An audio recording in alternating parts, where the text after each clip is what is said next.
Hi everyone, welcome back to OWSP Top 10. In this module, we will be talking about injection attack.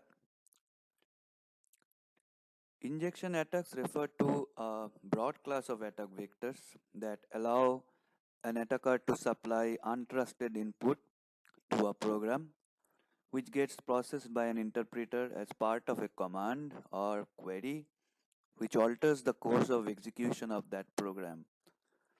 Injection attacks are amongst the oldest and most dangerous web application attacks.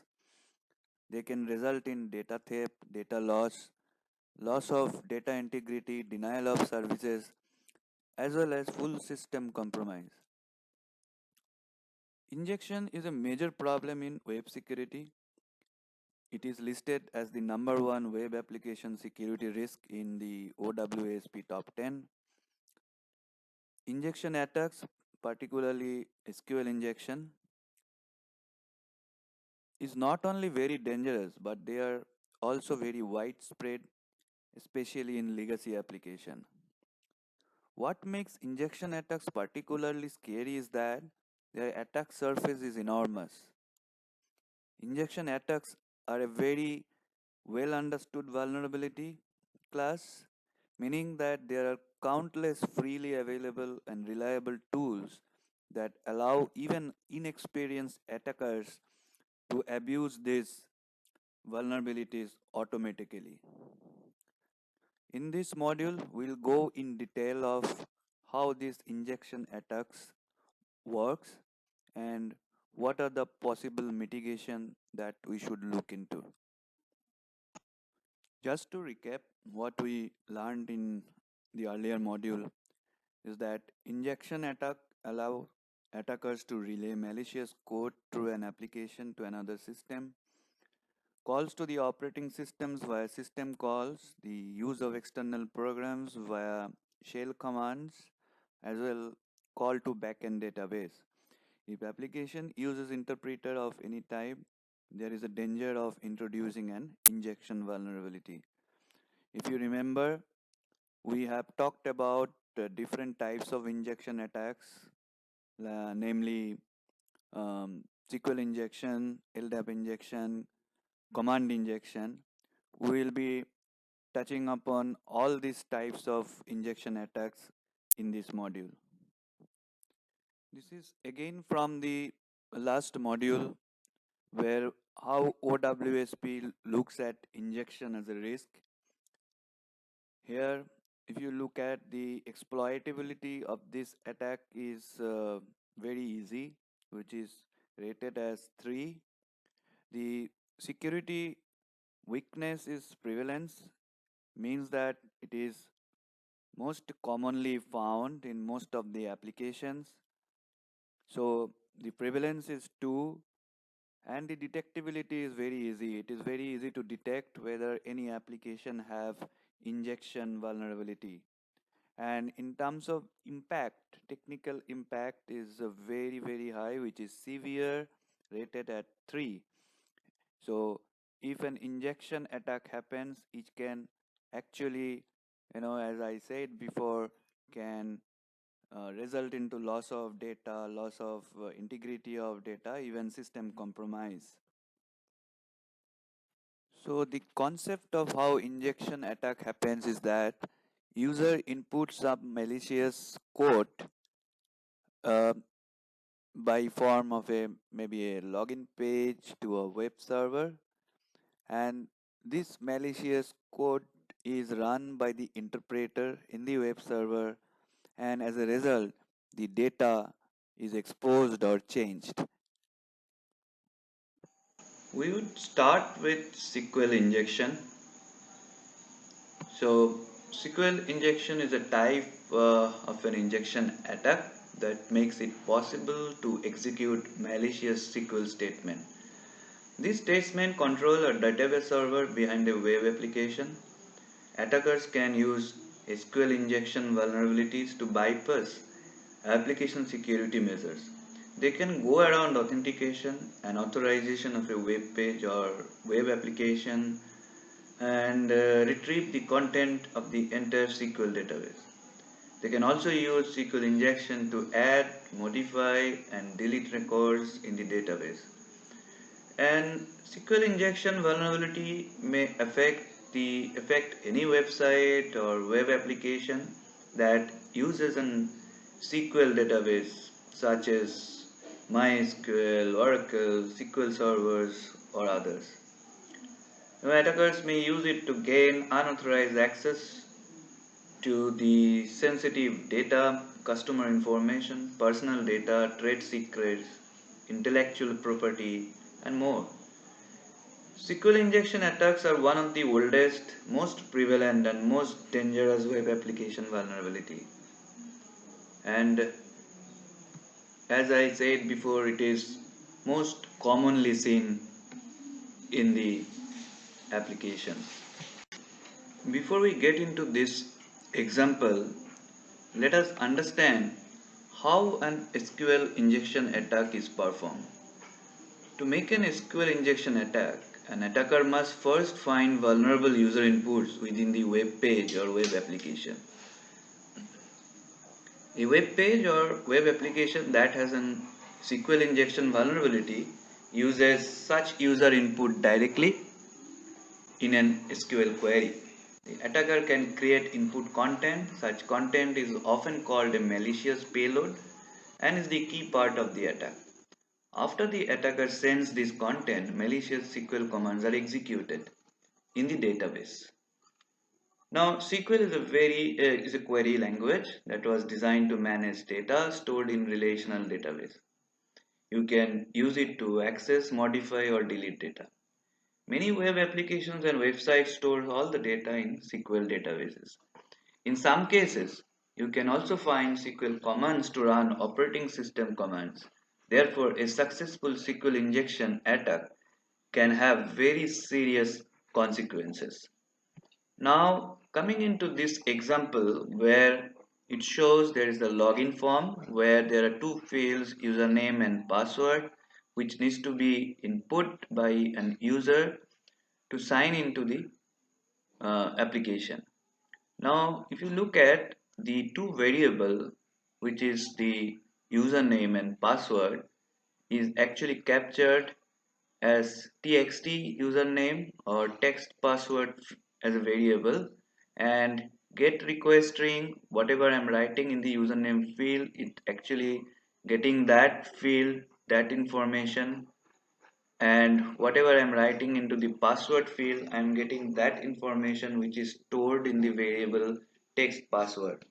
Now, SQL query is being fired here. If you look at select star from users, where username is equal to text username and password is equal to text password. So any username and password that I'm passing through this login form is actually being taken up as a variable and passing that variable to that SQL query of select statement. By doing that, so if it matches the database, the table users, and the username and password is found, the website may take that user to the relevant page.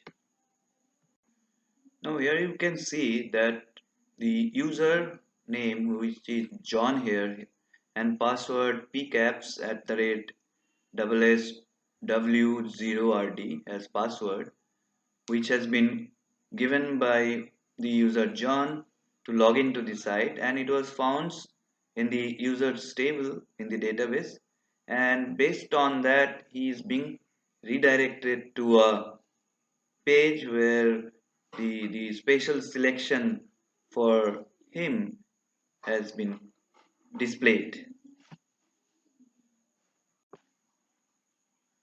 Now, when John as a username and capital P at the rate ssw0rd is given as password, the select statement becomes select star from users where username is equal to John and password is equal to capital P at the rate ssw0rd.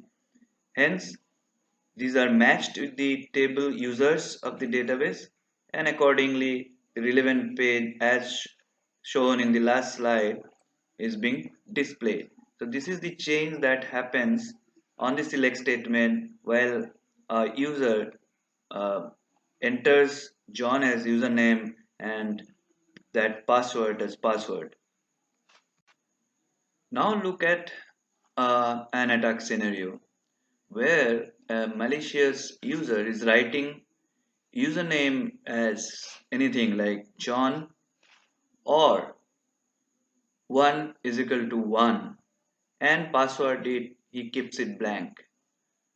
So with that, when he is actually writing in the username field John or 1 is equal to 1 and keeps the password blank, he actually tries to cheat the SQL statement. What does this mean is that the statement immediately becomes select star from users where username is equal to John or 1 is equal to 1 and password is blank.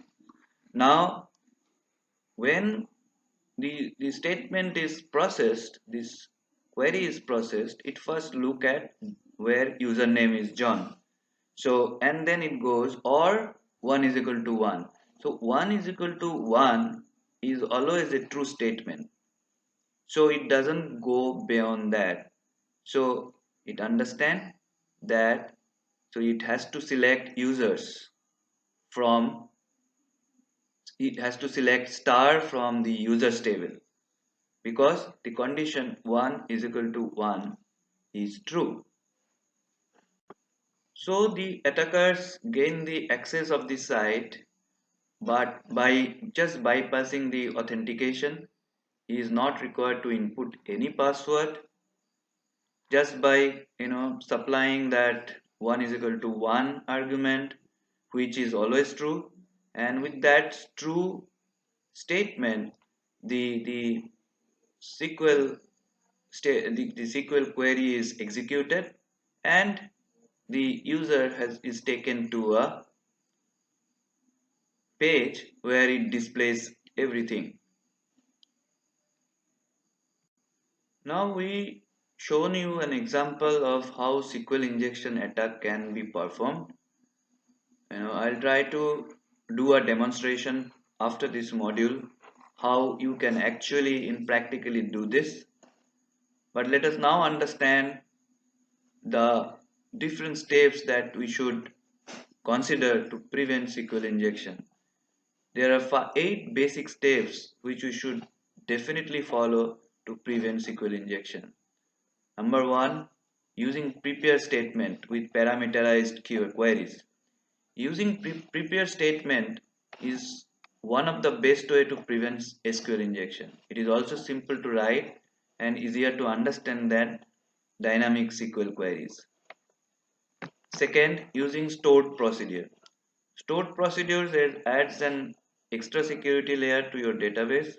Beside using prepare statement, it performs the escaping required so that the app treats input as data to be operated on rather than SQL code to be executed.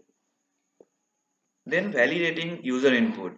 Even when you are using prepare statements, you should do an input validation first to make sure the value is of accepted type, length, format, etc.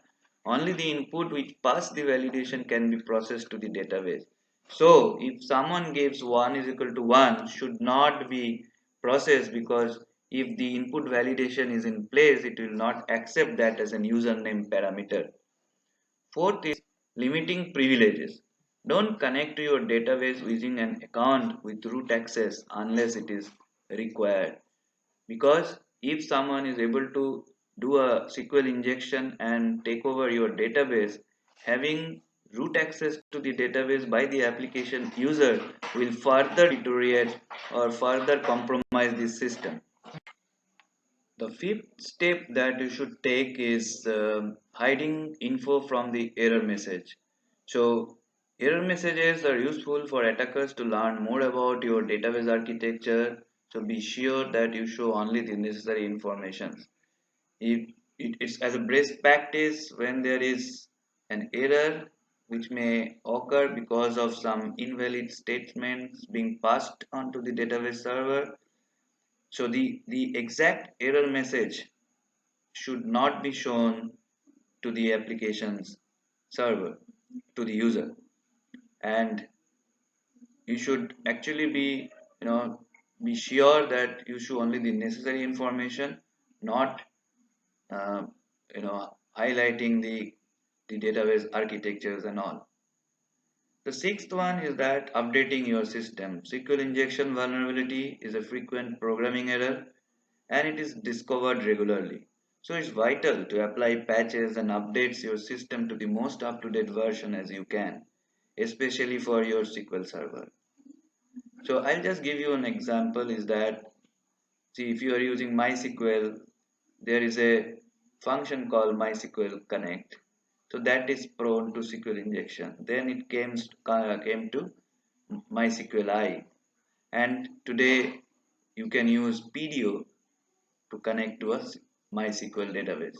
So you should always go on updating or using the latest features. Look at the security bulletin of the product or component that you are using and accordingly patch them. The seventh is keeping database credentials separate and encrypted.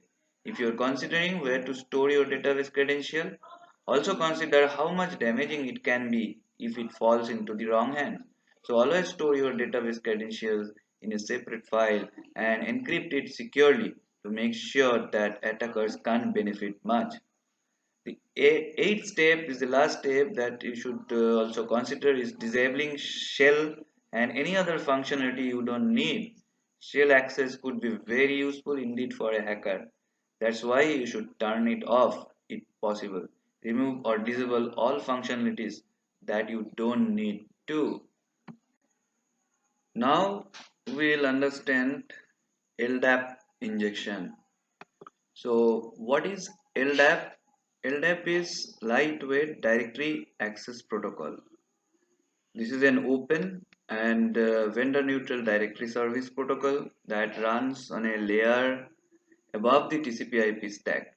It provides the appropriate mechanism for the implementation of authentication and authorization controls, things that are commonly used while developing intranet or internet applications.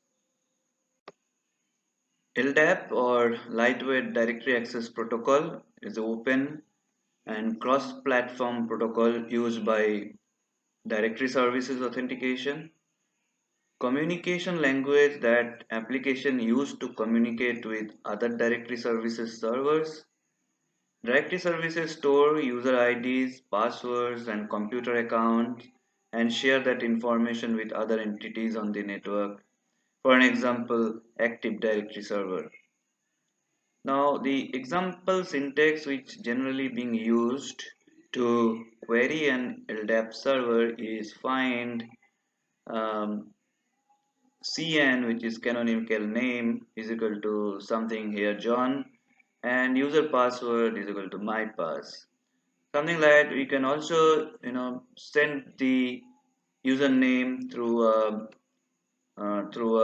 variable within the URL like http www.example.com/ldep search user is equal to John, and the search filter you can write cn is plus user plus, so whatever user I'm mentioning that is taken as a variable user, and searching the database in the canonical namespace using the variable which is being passed through the query. So what is LDAP injection? LDAP servers store information that is accessed by clients using LDAP sessions, usually with predefined timeouts. The most basic action that are taken once the session is initiated are the adding, deleting, and modifying of entries. Other operations that are frequently executed include bind to authenticate and specify LDAP, the LDAP protocol version, search to locate and retrieve LDAP directory entries, compare to test if a name entry contains a given attribute value, extend operation, an operation used to define unique operation, unbind, close the connection. If you look at the diagram as evident there, LDAP injections are basically a crafted query. Under normal circumstances, normal queries to the LDAP server lead to normal output. But when the malicious attacker sends LDAP statements along with code injection, additional private and sensitive information can be stolen from the LDAP server. Advanced LDAP injection can also allow the attacker to enable the execution of arbitrary commands to gain unauthorized permission and even modify information within the LDAP tree. Besides these advanced injections, many techniques used in the SQL injection can also be implemented in the LDAP injection. Now consider this LDAP injection attack scenario where you have a user search from and there is a field to enter username and submit.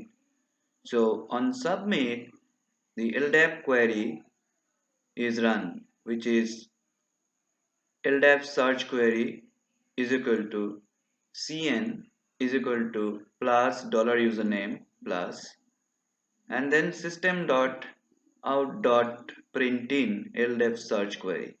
That means the moment you put a username here, it's going to search the LDAP server with that username and give the output back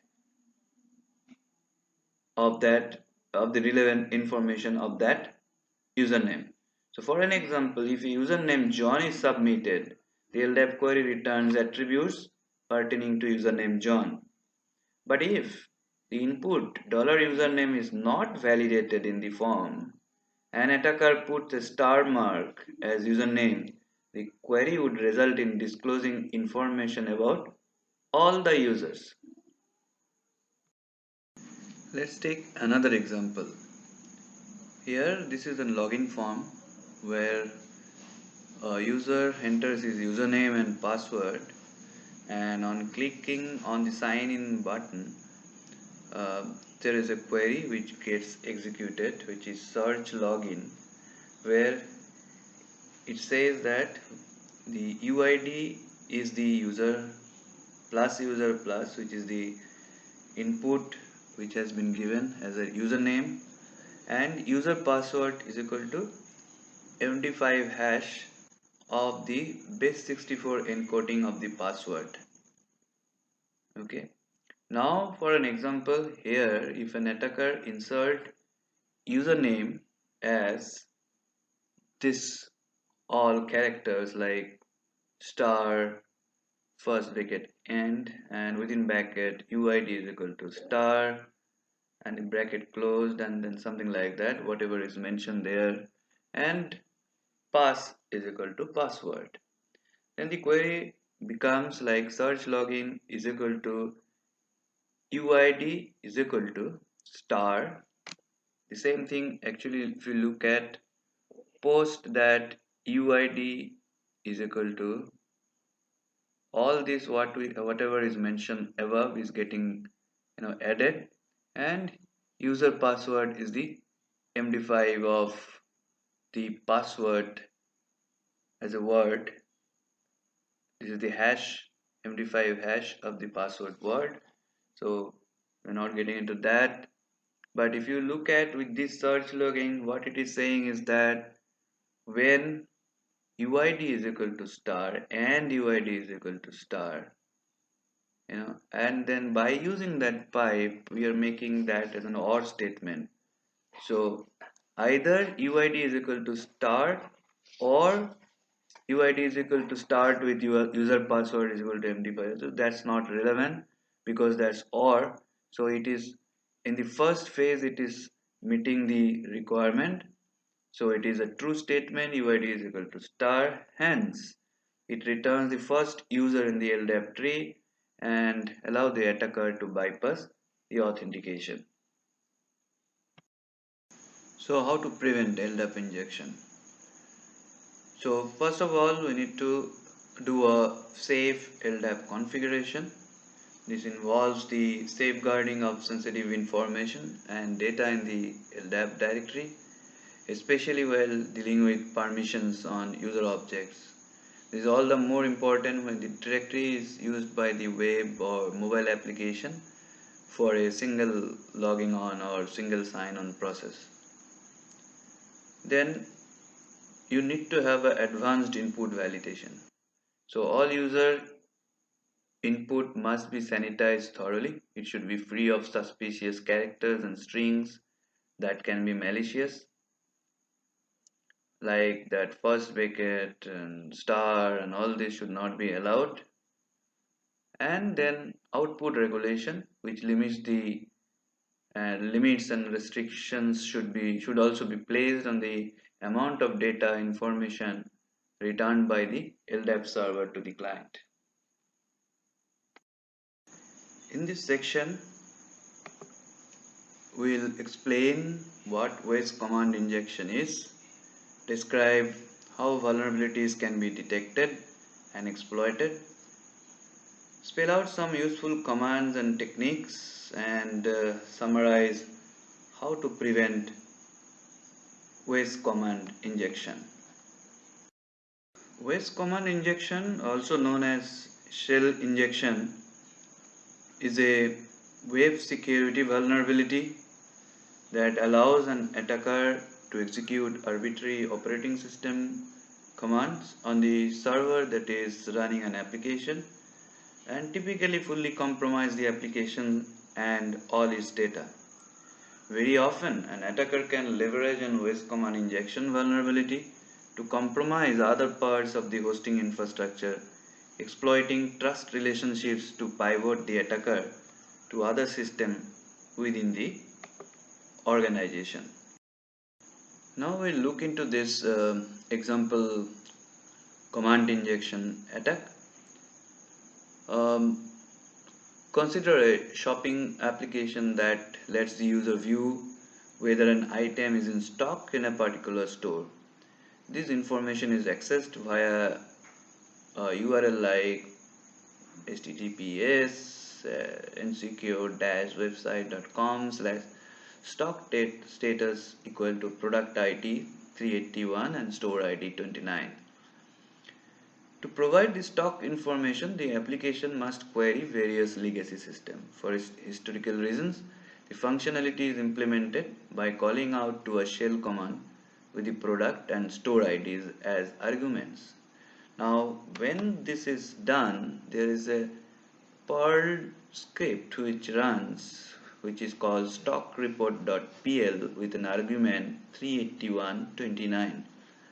So this command outputs the stock status of the specified item which is returned to the user. Now since it executes a waste command, this URL is execute a waste command. So what an attacker can do is that additionally as a parameter it can also pass on certain waste command along with it. So if he says that in place of product ID parameter, if he puts that and echo something, anything, okay, A, I, W, E, whatever you like to echo, and then again a percent. So if this input is submitted in the product ID parameter, then the command executed by the application is stockreport.pl and echo the whatever you wanted to echo and 29. The echo command simply causes the supply string to be echoed in the output and is a useful way to test for some types of waste command injection. The AND character is a shell command separator, and so what gets executed is actually three separate commands, one after another. As a result, the output returned to the user is error, product ID was not provided because the product ID, which is 381 in this case, was not given. Then it is echoing that whatever is mentioned, and then 29, this is not a command, the command not found, because everything is after AND is executed as a single command. Now, with this, um, three lines of output, these three lines of output demonstrates that the original stock report.pl command was executed without its expected arguments and so returned an error message. The first one, the injected echo command was executed and the supplied string was echoed in the output. Third is the original argument 29 was executed as a command which caused an error. That means if we provide some other commands as an parameter, it can also get executed. There are a lot of parameters which we can run, like ipconfig, or maybe um, say who am I. Okay, so uname minus a, which gives the uh, username, and whatever ps minus f, netset minus an. So all this waste command can be run by this method. This is called command injection. Through application I am able to get over to the shell and execute few commands and actually, you know, take over the control of the server.